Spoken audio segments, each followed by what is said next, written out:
Hello and welcome to this 4IT Future Elite career session, Development to Digital Leadership.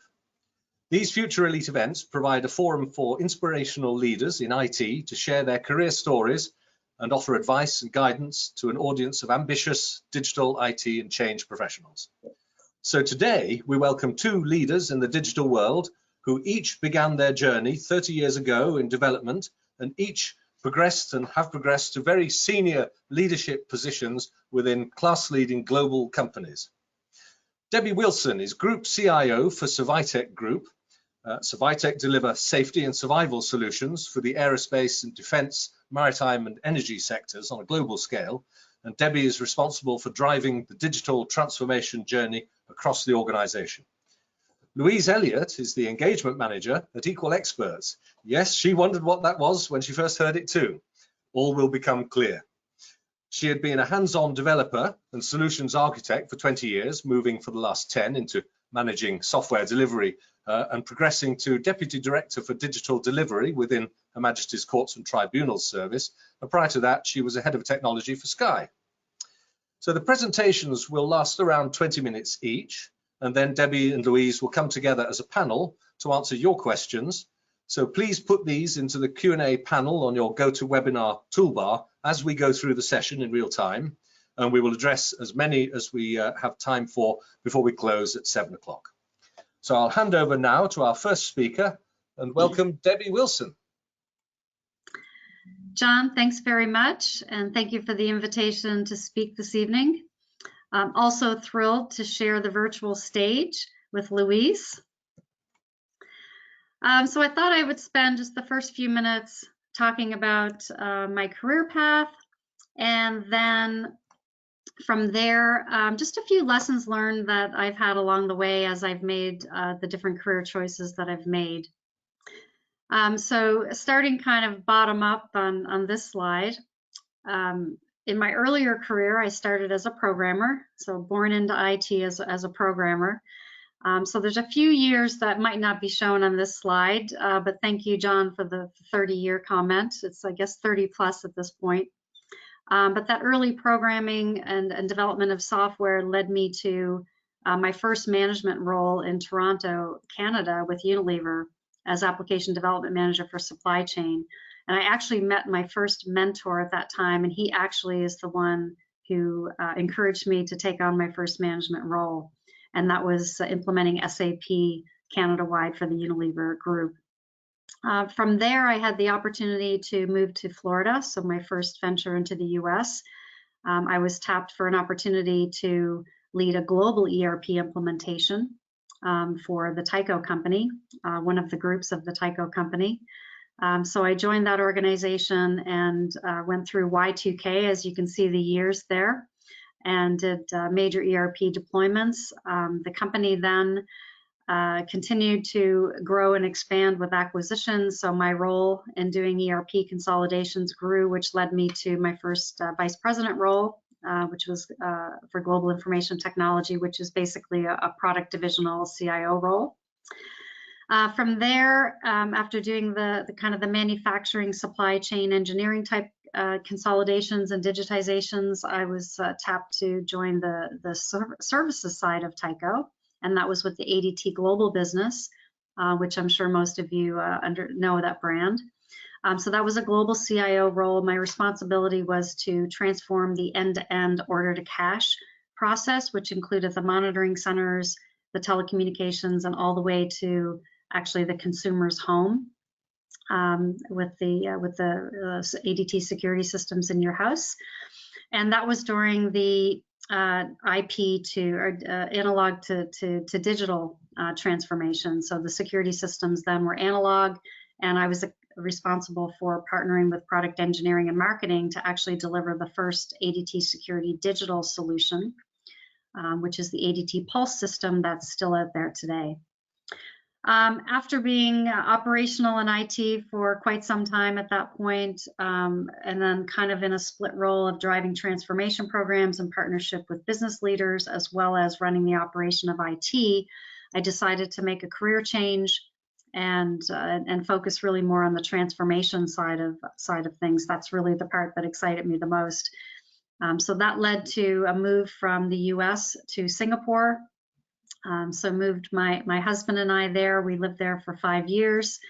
And that was to help the Rio Tinto organization, the second largest miner in the world, to transform their group functions, which included IT. So it was HR, finance, procurement, IT, etc.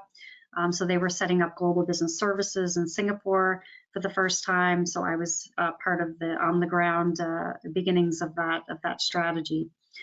As part of that, we also decided to set up technology innovation in Singapore. So I opened up an innovation center in partnership with Accenture, and that helped drive a lot of the Mine of the Future strategy with autonomous vehicles for the Rio Tinto business.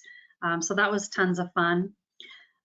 Towards the end of my Rio Tinto career, I moved to Montreal, Canada. So I was an expat for 5 years, but had to repatriate either back to Canada, which is my homeland, or to the US, where I could still work as a permanent resident.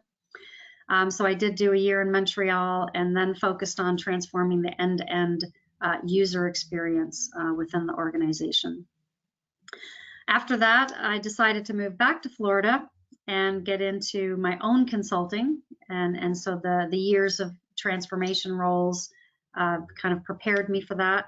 So I launched my own company, DigiDev, and did that for 2.5 years, helping other companies lay out their digital strategies and then into execution.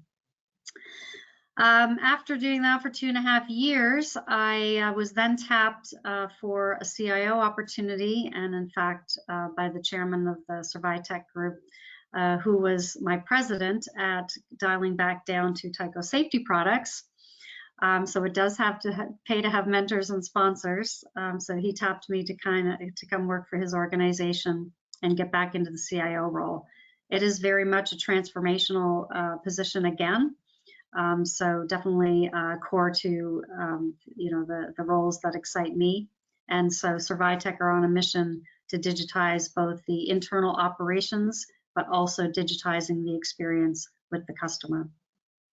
As you can see on the right, top right side, I'm definitely I love learning. Throughout my career, I did a lot of training, a lot of conferencing, definitely continued to learn and be on top of the trends and whatnot. And in fact, also keeping up with certifications as well.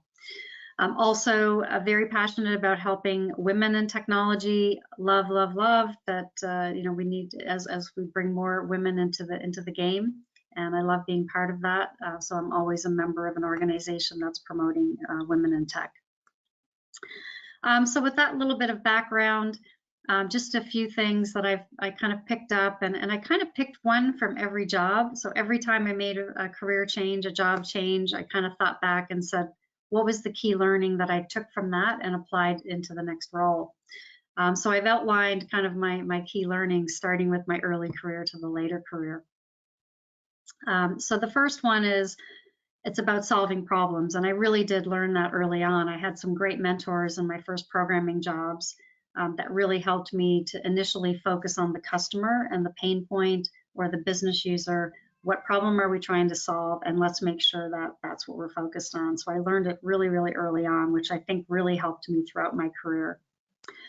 I mentioned keeping up with tech and trends. It's just something I've always believed in. If we are to partner with the business and truly be able to add value, we need to demonstrate that we have that technology leadership and that we're able to do that for them.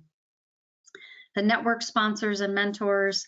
I mentioned the mentor that I had really early on that got me into my first management role. He's actually still a mentor for me today. Also mentioned on the sponsorship side, with a president from early in my career, bringing me back into the opportunity that I'm working on today. Knowing your stakeholders and engaging them often, that was in relation to my move into mining and Rio Tinto. Rio Tinto is a huge organization, global, and really getting to understand who the key stakeholders were. It was particularly challenging, and that was one of the key lessons I learned there, to make sure to figure out who those people are and engage them often in the conversation, even if they're not in the governance structure of the program that you're running or working on. Embrace change. So obviously I did a few geographical moves. That was always major change. You know, going into the different roles, that's always, you know, a scary thing. But it's really about embracing it and kind of really relying on the experience that you've been gaining and helping you to bring confidence and be open to those new opportunities. Finally, something that I've really been able to, I think, bring to the table in the last few years of my career. So with Digideb, of course, going into different organizations, you know, what organizations we're looking for is help them define their vision, really provide that leadership for them and partnering with them.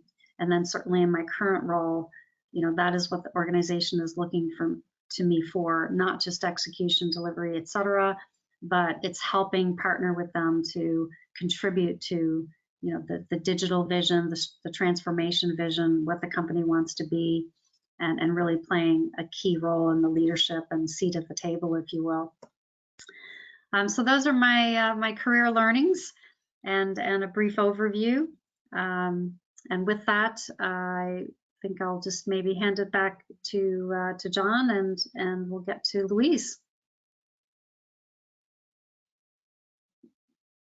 Thanks, Debbie. That's fantastic. That's going to give rise, I suspect, to quite a lot of questions, which we'll address after we've heard Louise's presentation. So I'll take back the screen, but I'm not going to share mine. I'm going to stop that. So we've just got you, Louise, and welcome. Thank you. So one of my huge traits is I quite like to be a little bit awkward. So I have no slides. I'm just talking to you. And, you know, I believe totally in being your utter self at work.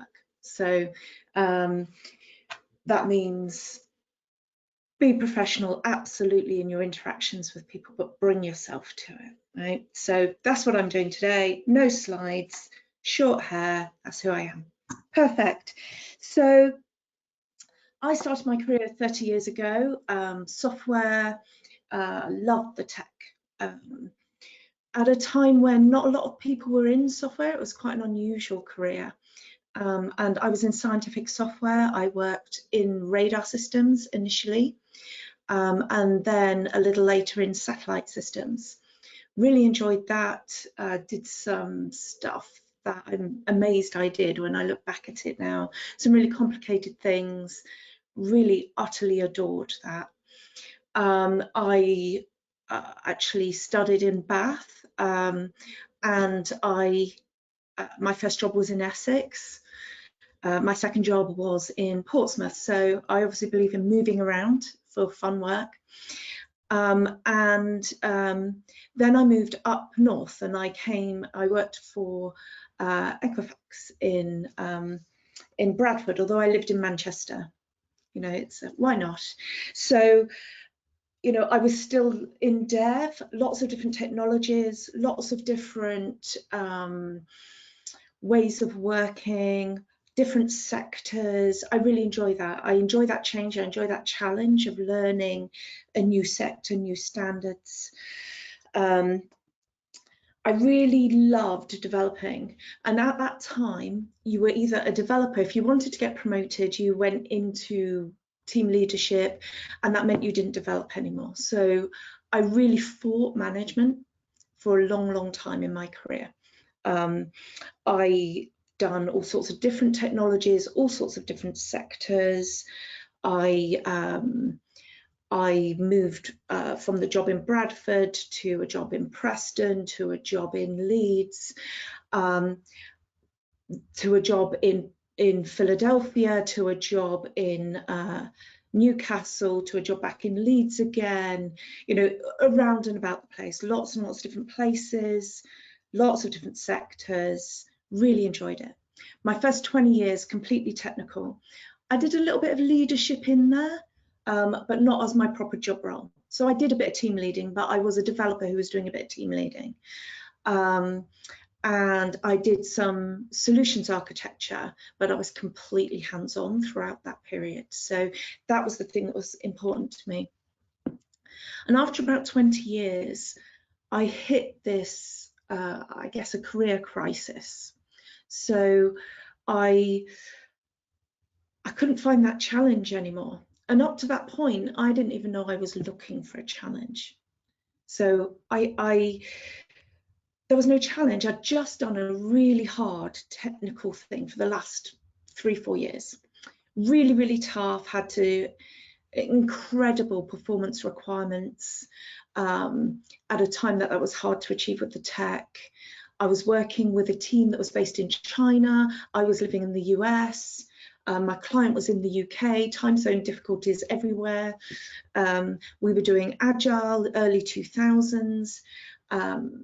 We couldn't speak easily on video link like this. You know, our backlog was in an Excel spreadsheet that got emailed around. It was a whole different world. And I came out of the back of that that particular piece of work, and I couldn't find that challenge. I could have learned a new technical language, but I'd done that lots of times before. There were lots of opportunities for me to write a system that stored some data in a database, pulled it back out, let you edit it and put it back in again. But that wasn't very exciting to me. I'd done that lots of times before. And I kind of found myself in this place of I just don't know what to do. At this point, I was living back in the UK again, and I decided to take a year out, do an MBA, have a really good think, spend that time working out what I wanted to do with my career. Of course, I had no time to think. An MBA is completely full on, so I had no time to think at all. It was also a really interesting year. So I gave up my permanent job and started an MBA in 2008. And a week after I did that, Lehman Brothers went down, and we went into the financial crisis, which was an incredibly interesting year to study business. Not such a great time to try and find a job at the back of that. So that was really interesting. After I'd done that, it was the first time ever in my career that I was sending my CV out and hearing nothing back from recruiters at all. Not even a, hey, we got your CV. I've never ever experienced that before, and that was quite a shock to me. I did get a role contracting directly with Yorkshire Building Society, and I went in as a project manager, which isn't something I'd ever really wanted to do, but they loved the fact I was technical, so I was project managing something initially with a Java team that had been my tech. So I could have sat and written the code with them. So that it meant we had a very different type of relationship. And we worked together, and I did all sorts of other things while I was with Yorkshire Building Society. It was a great learning and growth opportunity for me. I ended up running a program of work with 300 people, looking at merging with Chelsea Building Society and all of the difficult technical and financial and physical hardware needs in order to do that. So that was really, really interesting.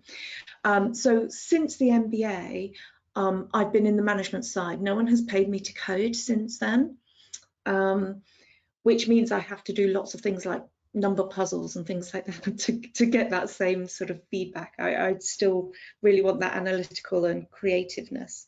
And I think that's one of the things that's really important is the thing I utterly loved about developing was that problem solving.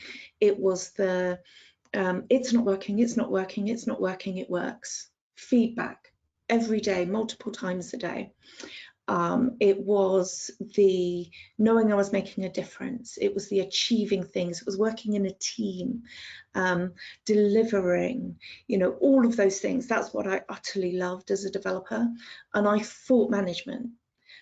But when I started to do management, what I found was I still had those problems, to solve. It's just that now, while sometimes they were high level technical, definitely, most of the time they were people problems. And I can tell you there is no technical problem in the world that is anywhere near as complex as a people problem. and I love it. I love it in the same way. It's really tough. You know, there's loads of problems to solve, there's real challenges and all sorts of different aspects. So I get lots of things out of this that I got out of developing. The feedback loop is longer. So that whole it's not working, it's not working, it's not working, it works. Instead of multiple of those a day, I probably get that kind of reward, you know, once every few weeks, once a month, but it's much bigger. So I guess I had to wean myself off of one and onto the other. I think there are things though that I didn't love about management, and they were the things I predicted I wouldn't like. So the politics. I think most people that start their career as developers probably just want to be straightforward with people, want to work with people in that type of basis, and that doesn't work in all organisations, and that's not an aspect that I enjoy. Also, spending all my time doing budgets is not much fun. So I want a role. I don't mind doing budgets, it's a good thing to do. I care about it. I just don't want it to be everything I do in my job. So, you know, I think it's really worth standing back and thinking about, if you want to move forward with your career, what are the things you utterly love? What is it that you really, really love doing? And what is it that perhaps you're not going to like? And let's find a career path that gives you more of one and less of the other. So my actual management career, I was development manager for a number of years. Then I became head of software delivery at Leeds Building Society. That was a fantastic opportunity. 140-year-old financial institution, very waterfall, very command and control. So going into that environment, and they brought me in to do a transformation, to transform them into agile, to be thinking a different way about their digital offerings. And so that was a great opportunity for me. And it took 4.5 years, and we really got there. So we all software developed within the organization at the point I left was agile. At the start was all waterfall, and I mean truly agile, not just agile in name. But one of the things I truly loved was lots of other parts of the organisation I worked with. I ran a lot of lean interventions for them, nothing to do with software at all. You started to see Kanban boards stuck up all over the place. Everything became messy. That made me happy. So, you know, I felt like I made a real difference at that organisation. I then moved on. I was one of the heads of technology at Sky. My teams developed the digital aspects, so not broadcast, but the digital aspects for Sky Sports, Sky News, Sky Kids, Sky Cinema for the UK, Germany and Italy. That was great, you know, working in such an interesting organisation, interesting and different technical challenges from other organisations that I had worked in, but also with real impact. If our streaming wasn't working and it was Saturday evening and England were about to play a game, I knew about it.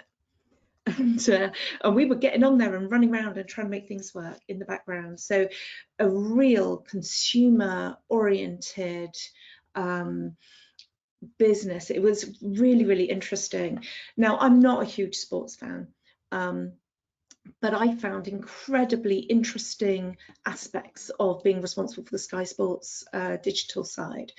Things like the football transfer window twice a year. The amount of scaling that we had to do to allow 500,000 concurrent users as everyone came on to see who was going over, and I watched those numbers all day. I had no idea who had transferred where because that wasn't my interest. But I loved seeing so many people on the site and that it was coping okay and all of those sorts of things. So really rewarding. And I also got to be up all night of the last election as my team were feeding the data and providing the data to the broadcasters, as well as making sure that the website had the correct data on it all night. So that was really good fun. I'm a bit more into politics than I am into sport. And then I moved from there, and it was an interesting move. So when I tell people I'm head of technology at Sky, that gets a reaction. When I told people I was the Deputy Director for Digital Delivery for HMCTS, that does not get a reaction. And it's very interesting to me that people react differently to those roles, because the Deputy Director role was a definite step up from that Head of Technology role. Nobody knows what HMCTS is. I didn't. It's the Courts and Tribunals Service.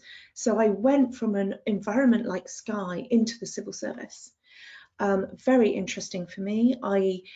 The challenge for me in that one was they had no internal software delivery capability at all.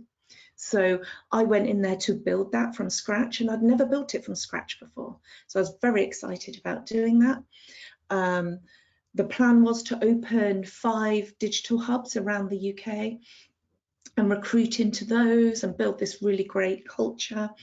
As it is, COVID hit, and we changed those plans. So we still opened 2 digital hubs, one in Salford and one in Birmingham, but we actually created a virtual hub which had a number of other people and took people on from anywhere in the UK. And so it became a very different type of thing than it had been before. It was very exciting, very new. And there's some utterly amazing people that came to join that and really make that something fantastic. But I had to stand back and say, is this what I want for my career? So as soon as I went into management, I was working my way up that ladder. And I found myself in my last role too far away from delivery for me to love the job. So I achieved lots of things, the team was great, but I didn't get to spend as much time with the teams as I would have loved to have spent, building the culture, doing those aspects. I think the civil service is amazing at building generic managers. I look at, so we were doing a massive digital transformation, a £1.2 billion digital transformation for the courts and tribunals. And the person who was the programme manager's manager over the whole of that work, he actually left overnight to go and run the COVID response for London. And the woman who was CEO of the whole of HMCTS left to become overnight again to be the new permanent secretary for education last summer, not the one just gone, the one before, when there were all the difficulties over the algorithm used to set people's results. So she went in to help sort that out. And the civil service is amazing at that, building those generic skills where they can just pluck people out and put them somewhere that's really important, and they have those transferable skills to be able to take in and do. But I don't want to be a generic manager. I want to have, I want to be involved in delivery. I want that technical edge of what I'm doing. And I had to stand back and think really hard about what I wanted from my career. And I decided I wanted to take a step back towards delivery. And I very recently started my new role as an engagement manager at Equal Experts. I didn't know what the title was either when I went there, and I kind of like the fact nobody has no idea what that is. So, head of technology at Sky and engagement manager at Equal Experts are almost opposite on the job title and brand recognizing importance. And this is a really interesting role for me. I think it's about drivers. So I work with a lot of really highly experienced people. I'm working with a team. We have 186 people at the moment working with the public sector in a particular public sector organisation, really doing an amazing job in the data and analytics, risking and DevOps platform arena, and some amazing work going in there. And whilst I'm still new to the role, so is it going to give me everything I want? I don't know the answer to that yet, but so far so good. Delivery, I'm closer to delivery than I was before. I'm having to learn lots of new stuff. It's a new sector for me, which I really love. And I think that's one of the things that I just really want to stress is the thing I've learned is I wish I had known myself better earlier in my career. So if I was going to describe myself now, I'm someone who adores learning, not just in my work environment, but outside of work as well. I'm always learning something that is nothing to do with work, as well as learning things to do with work. And discovery is a big theme for me. So I really love traveling in normal times. I really love understanding more about other cultures and how much that teaches you about yourself. And when you can combine that with your work, it's even better. So, you know, when I got to live in the US, I was out there for 3 years, but I also ran a team out in China for 4 years. I didn't live there, but I went out a lot in that time. That was amazing. They paid me to travel to China and to have direct contact with native Chinese people, where I could actually ask questions like, is it rude when I do this? And whereas normally I just travel through and I don't know anyone well enough to really ask those sorts of questions. So that was fantastic as an opportunity. I love problem solving in and outside of work. I need to make a difference. I need to be able to look back over the last month and know that things are different because I was there. I need a challenge. I love a challenge where I have no idea how to solve something and no one around me has any idea how to solve that thing. I am never happier than when I'm in that situation. And I need to see delivery happening. I don't need to personally be in there doing the delivery, but I need to be close enough that I know I'm making some difference to that, even if what I'm doing is just enabling everyone else to deliver. That I just need to see it happening. And I've also learned that I need something that's worthwhile. The Courts and Tribunals Service and the massive digital transformation that's going on there, there's a really worthwhile aspect of that. It has real purpose. It's really trying to bring justice to people quicker, you know, so it's not taking as long. It covers things like employment tribunals, you know, things where people really can hold people to account. There's a real purpose to that. And in my current role, I also have that with the public sector organisation that I am helping to deliver things for through Equal Experts. And that for me is super important. I don't think I could work for an organisation where I didn't, my values were not in line with theirs. And I think probably the last thing for me is I really love people. I really love trying to motivate people, trying to understand what people's drivers are and really empowering them to be able to make the difference at work that they want to make. It's such a rewarding thing.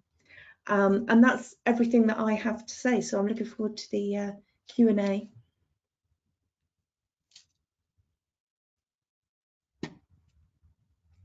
Fantastic. Thank you, Louise. Thank you very much. We'll just welcome Debbie back. Here she is for the panel Q&A. Debbie, you've nearly disappeared in the dark. I see that, yes. It's the time of year. I'll try to fix that. But we can hear you, which is the important part. And we've got a lot of really well thought out questions as well. First of all, Louise, now forgive me, it's fairly small type on the screen. Like you, asks the questioner, I've been a techie COBOL programmer, that goes back, systems management, but had to become a project manager to earn more cash and to be given any sort of responsibility. I've now been a PM for 20 years in public and private sectors, but find myself hankering, as you did, as you have, for more hands-on tech work. I've trained and recertified as a functional consultant in Dynamics 365 and the Power Platform, but I'm finding the transition, that is selling myself in the market, very difficult. I think my history counts against me. What do you suggest? How to square the circle? So Louise, that's for you. Yeah, so that's a really interesting one because you're sort of looking to get your hands back in the tech again and programming, which isn't the route I've taken. I've taken a step back towards it, but I've not stepped completely back into the tech. And I can imagine that could be difficult. But, you know, I think it's about selling it. This is an advantage. You have real people skills. If you've been successful as a project manager for 20 years, you really have those people skills to bring to bear on that. And I think it's about think about your CV, think about how you put that forward. This is about your passion for the tech. You know, tech skills are in short supply out there. So putting yourself forward as a tech person, who's always been a tech person, who also has done project management and has all of that to bring to bear, and a real passion for delivery and getting those things in there. I think, you know, all of those things, think about what you love and what you really want, and then put that across in your CV. Talk to recruitment agents. Don't just send your CV to them. Let them know who you are and why you are. John might have more to say in that arena, but you know, it is a relationship business. So I would definitely make sure that those agents, because they will be able to speak to employers and go, do you know what, I've got a different option for you here. You know, let's have this conversation. And go in with pride. What you've done, most tech people will not know how to do. They will not have that conflict resolution. They will not be able to do those other things. So I would really look at what you're bringing that a tech person wouldn't be bringing. And Louise and John, if I could just add to that as well, you know, you could expand upon, you know, how you can leverage that technology to solve customer problems. So what companies are trying to figure out these days is how to digitally transform. So how to compete in a digital era, how to move their company from traditional operations into digitized operations, and then exposing themselves kind of onto the to the internet, if you will, to engage directly with customers in a digital way. And that's all about tech. And companies, yes, of course, they appreciate the tech, but they appreciate the tech people that can help solve those customer problems and help them on that digital journey and that digital transformation. And the beautiful position that you're in is that you have the experience, and now you're, you know, kind of reinstating your tech chops. So, you know, you've got both to bring to the table to help a company drive their digital transformation. Thank you, Debbie. Another project manager asking, what advice would you give for someone wanting to move into a director position? And he asks in particular of Louise, did the MBA help you in your role in management? Would you advise managers do that to help make that move into a director level role? Louise first. So in the UK, an MBA doesn't really make much difference to the way that employers look at you. So it's different in different countries, but in the UK, it's not like someone's going to interview you because you've got an MBA. But what it did give me was a broader, more commercial view of the world. I can do basic accounts. I understand, and I can talk to people in that area in their language.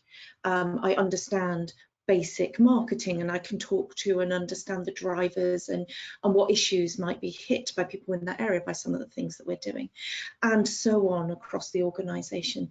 So for me, it was really important. I didn't know that's what I was going to get out of it, but it was really important to me in that being able to see across the organization.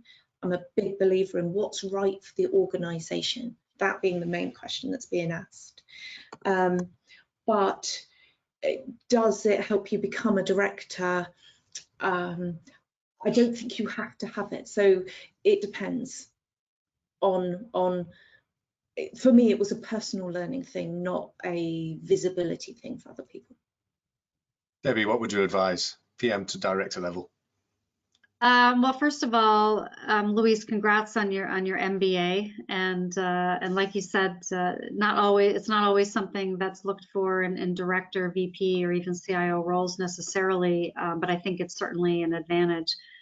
Look, I would say, you know, when I go back to my career and first moving into manager and then director, and I was a project manager and program manager as well throughout some of those titles, all of which I didn't show on the slide.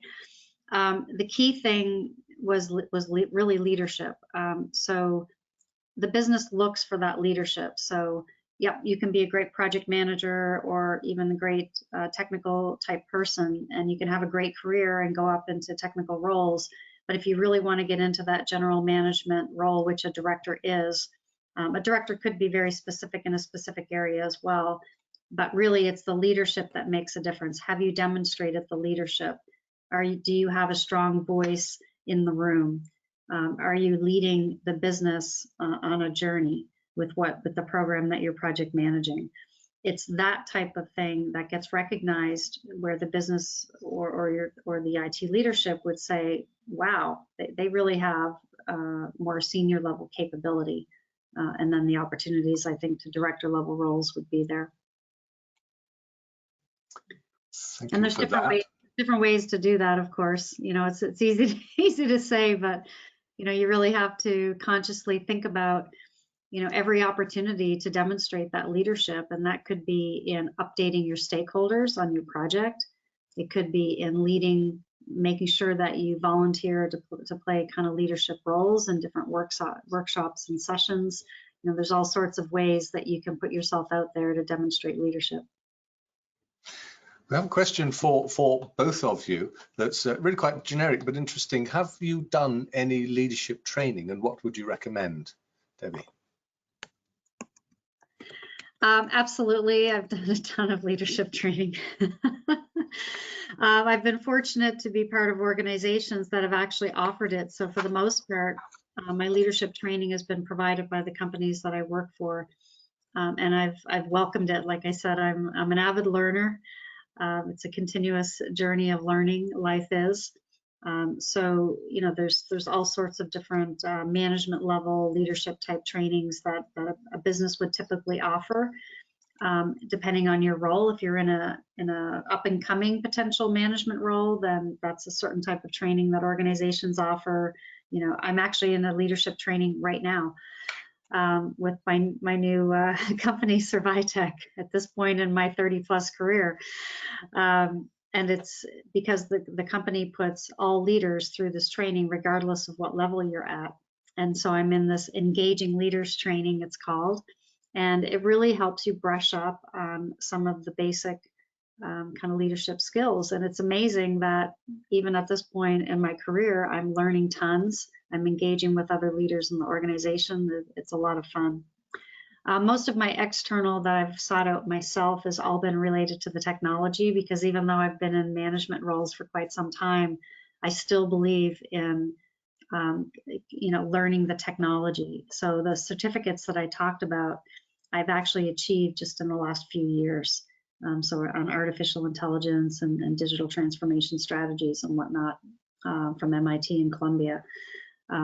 So yeah, I mean, look, it just depends on where you're at in your career, the type of role you're in, and you know what you feel is important for yourself. But certainly talking to your company and asking them what's available. It's not always obvious what's available, but if you ask HR and ask your manager, you might find out there's things available you're not even aware of. Louise, your view. Yeah, I mean, I also huge user of any training that anyone will give me. When I worked for Leeds Building Society, they had an internal training that they did, and they did it across the whole organization. You could sign up, so effectively it was free for your department. And I went on every single course that they had, because and there weren't very many heads of department that did that. It was mostly non-heads of department. I was in almost everything. I think there was one other head of that I used to see in most of them, and that was it. I will take any of these things. You will always learn things. And also, obviously, I chose to invest myself in my MBA. I paid for that myself. I took a year out of earning. So, you know, that was an intensely interesting year and the amount of learning that I did then. And honestly, I think it's learning all the time. It's not just courses, it's all that practical stuff. It's all the stuff you get wrong. And you go, oh, okay, I'm going to do that this way next time, see if that works a bit better.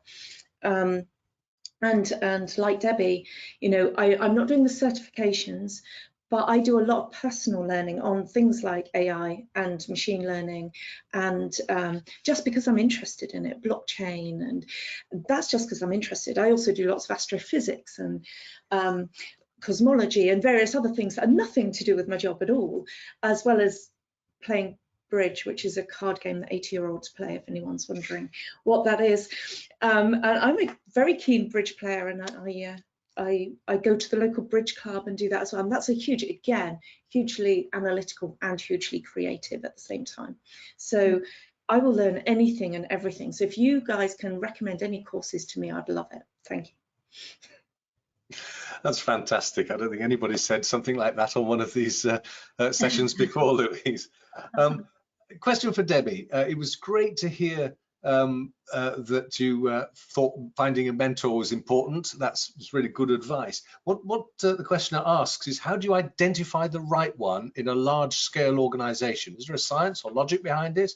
Or does it sort of happen organically? And allied to that is a different question, as inquiry about if you're a contractor, as he has been for a long time, by the time you identify the right person, by whatever means, you're on your way out again and they're not interested. You've left their sphere. Advice, please, Debbie. Great. So look, mentors for me have been organic. So they're not people that I've sought out. I've actually been in mentorship programs, both as a mentee and a mentor. I've seen, I would say, some positive results of formal mentorship programs. I can't honestly say I was part of one that was hugely successful. Although one that I was in where I was the mentor, the person actually ended up being promoted. She was actually to the point where she thought she was going to leave the organization unhappy. And then she ended up getting promoted into a much bigger role and became very happy with the organization. So that was a personal kind of success, I would say. But just the programs overall, I think the biggest challenge is in the matchmaking, right? So I mean, we're humans, and that matchmaking concept is sometimes difficult to structure in that way, unless you've got one of the major social platforms that are out there that have lots of great algorithms. But typically you don't in a corporate mentorship program. So yes, mine have been organic. I've been very, very lucky and blessed. Like I said, my very early career, the person was the head of HR that asked me if I was applying for a manager role. I wasn't a manager then. I never thought, like Louise, I would ever want to be a manager. I was loving the technology and developing software and delivering solutions for customers. And I said, well, I've never managed before. Why would I apply for that role? And he said, Debbie, I watch you and what you do. Trust me, you are managing people. You can do a manager role. And so I went for it, and then my career continued from there. I did gain other mentors along the way. The chairman of this company, that was my previous president. He was kind of a mentor, but then also more kind of became on the sponsor side of things, which is a little bit different. A sponsor does tend to be in your current organization. That helps you kind of build visibility and credibility within the current organization, where a mentor doesn't necessarily have to be with your organization and doesn't even have to be necessarily from a work perspective.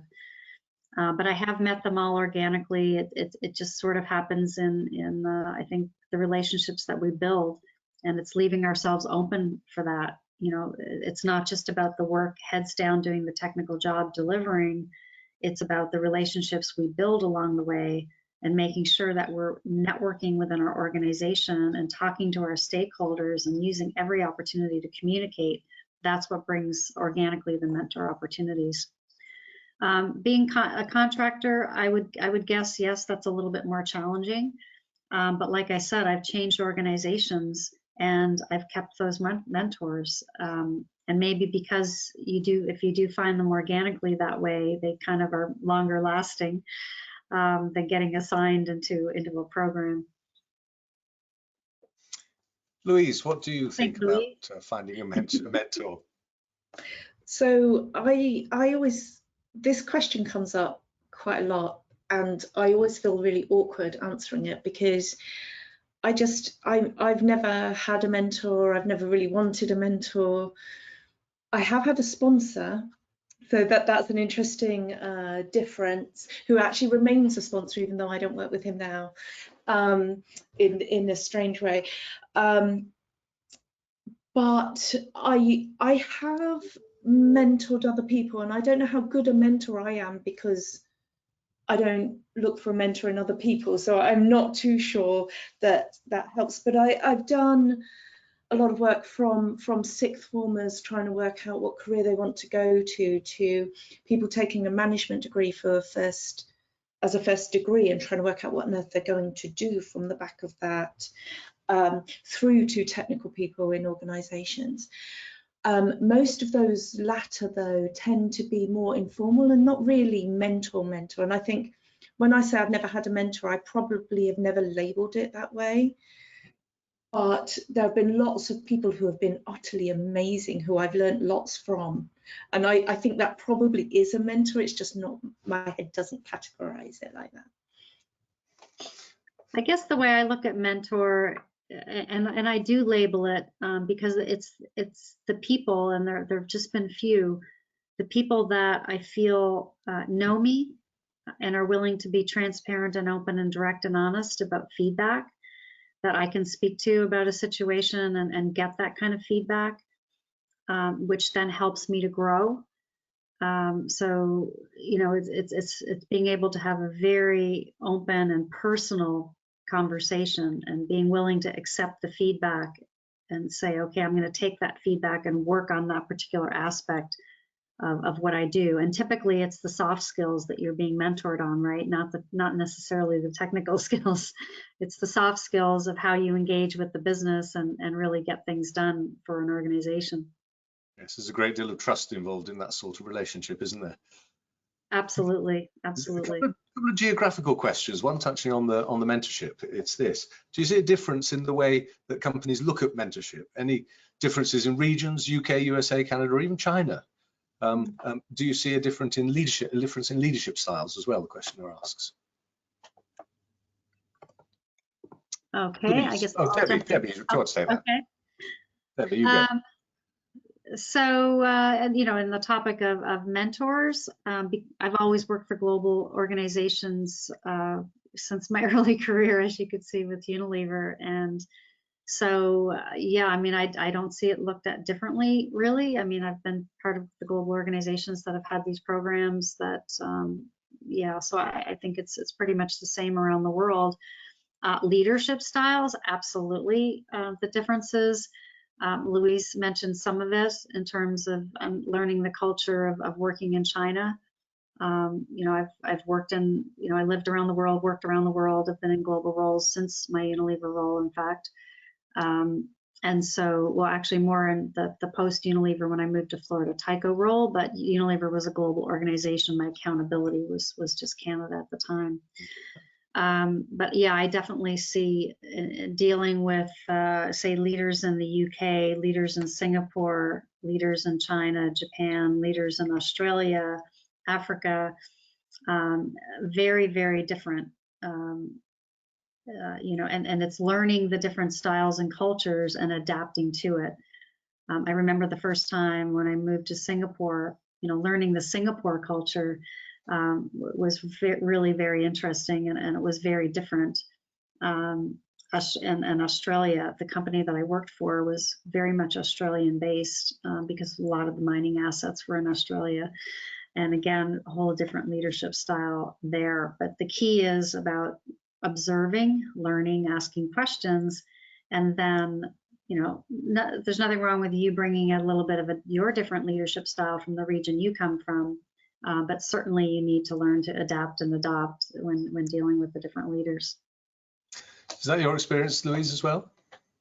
Yeah, I mean, I'm going to stay away from the mentorship side of it, as I explained before, but thinking primarily on leadership, there is a big difference in the sort of average leadership style, if you like, in every culture that I've had the good fortune to work in. So the norms are different, and learning those norms is part of the fun of it.